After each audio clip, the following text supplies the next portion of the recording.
வாழ்க வையகம், வாழ்க வளமுடன். குருவே துணை, குருவே சரணம். அனைவருக்கும் காலை வணக்கம். ஒரு ஃபார்மல் இன்ட்ரடக்ஷன். உங்களோட தான் இந்த மனவளக்கலையை படிக்க நானும் வந்திருக்கேன். என் பேர் பாமாதேவி. நான் சென்னையிலேருந்து வந்திருக்கேன். சென்னை கொலைப்பாக்கத்துலேருந்து. நான் ஒரு யோகா டீச்சர். யோகா டீச்சர்னு சொன்னவுடனே உங்களுக்கு எல்லாம் ஒரு ஆச்சரியக்குறி, அதை தொடர்ந்து ஒரு கேள்விக்குறி. இவங்களே யோகா டீச்சர், எதுக்காக இதை படிக்க வந்திருக்காங்க? கேள்வி நியாயமானது தான்.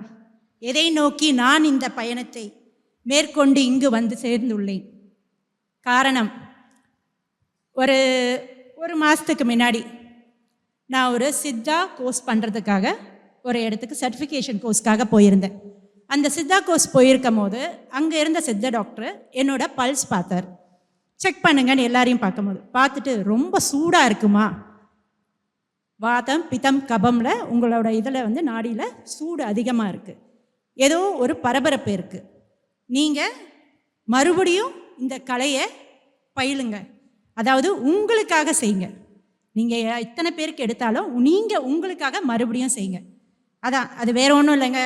எப்படி ஃபோன் ரொம்ப நேரம் பார்த்துட்டே இருந்தால் சூடாயிடுமோ, அந்த மாதிரி ரொம்ப நேரம் நம்ம வேலை செஞ்சுக்கிட்டே இருந்து ஒரே வட்டத்துக்குள்ளே சுட்டுட்டு இருந்த மாதிரி சூடானது தான் அதற்கு காரணம். ஸோ அதுக்கு தேவையாக என்ன சொல்லிட்டாருன்னா, என்ன செய்யணும்னு சொல்லிட்டாருன்னா, ரீசெட், ரெஃப்ரெஷ், ரீசார்ஜ், தென் ரீஸ்டார்ட். ஸோ நீட் அந்த டைம் தான் இந்த டைம் எனக்கு கிடச்சிது. இது இந்த பிரபஞ்சத்தினால எனக்கு ஆசீர்வதிக்கப்பட்ட டைமு. நான் இதை எடுத்து செய்யணும்னு நினச்ச போது எங்கே போய் செய்யணும்னு அது எனக்கு அடுத்த கேள்வியாக இருந்தது. யோகாவில் பார்த்தீங்கன்னா 8 லிம்ஸ் நம்ம படிச்சிருக்கோம், நமக்கு சொல்லியிருக்காங்க. அந்த முதல் 4 கலைகள் உடலை சார்ந்தது. அடுத்து வர அந்த 4 கலைகள் மனதையும் உடலையும் சார்ந்தது. நம்ம யோகான்றது உடல் பயிற்சி மட்டும்தான்றதை நினச்சிட்டு இருக்கோம். ஆனால் அது அப்படி கிடையாது.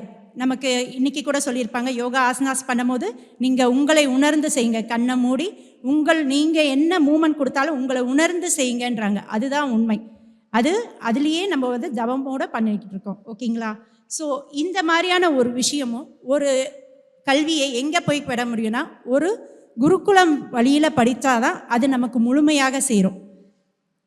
ஒருத்தராக படித்து தனியாக இருந்து தெரிஞ்சுக்கிறத விட, நம்மளை மாதிரி 100 பேர் சேர்ந்து ஒரு விஷயத்துக்காக ப்ரே பண்ணால் நம்மளுடைய ப்ரேயர் அது இம்மீடியட்டாக ரிசீவ் ஆகி நமக்கு அந்த ஒரு பாசிட்டிவ் எனர்ஜியை கொடுக்கும்.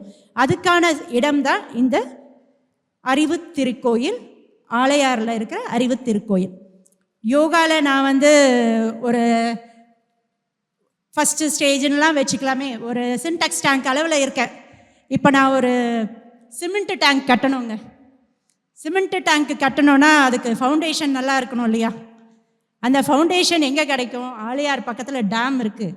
டேமுக்கு பக்கத்தில் அறிவு திருக்கோயில் இருக்குது. நீங்கள் அங்கே போங்க, உங்கள் மனவளக்கலையை அங்கே வளர்த்துங்க அப்படின்னாங்க.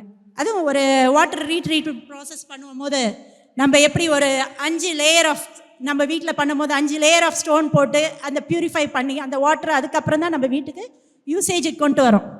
அப்போ தான் நமக்கு ஒரு சுத்தமான வாட்டர் கிடைக்கிது இல்லைங்களா? ஸோ அது மாதிரி தான் இங்கே வந்தால் தான் நம்ம மனதில் இருக்கிற அழுக்குகளை ஒவ்வொன்றாய் சரி கட்டி நமக்கு பியூரிஃபை பண்ணி நம்ம மனதை பியூரிஃபை பண்ணி கொடுக்குற இடம்தான் இது.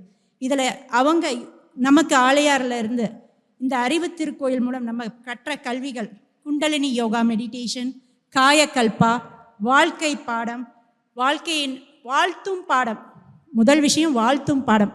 எல்லாரும் எனக்கு முன்ன பேசினவங்க எல்லாரும் சொன்னாங்க வாழ்த்துறோன்னு. உண்மைங்க. இதே நம்ம இங்கே இருக்கும் போது வாழ்க வளமுடன் வாழ்க வளமுடன் எல்லாரையும் பார்த்து சொல்கிறோம்.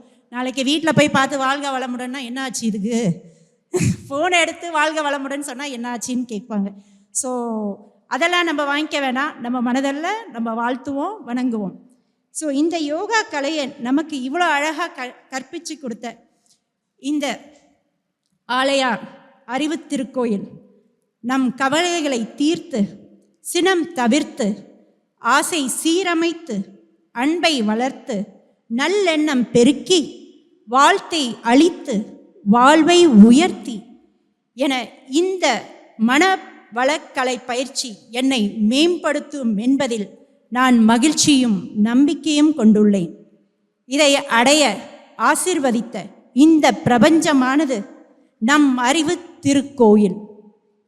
எங்களுக்கு பயிற்சி அளித்த அனைத்து ஆசிரியர்களுக்கும், ஊழியர்களுக்கும், நிர்வாகிகளுக்கும் மற்றும் உயர் பதவியில் பொறுப்பில் உள்ள அனைவருக்கும் எனது சார்பாகவும் எனது குடும்பத்தின் சார்பாகவும் இப்பயிற்சியை பெற வந்த அனைவரின் சார்பாகவும் நன்றியை தெரிவித்துக் கொள்கிறேன். வாழ்க வையகம், வாழ்க வளமுடன்.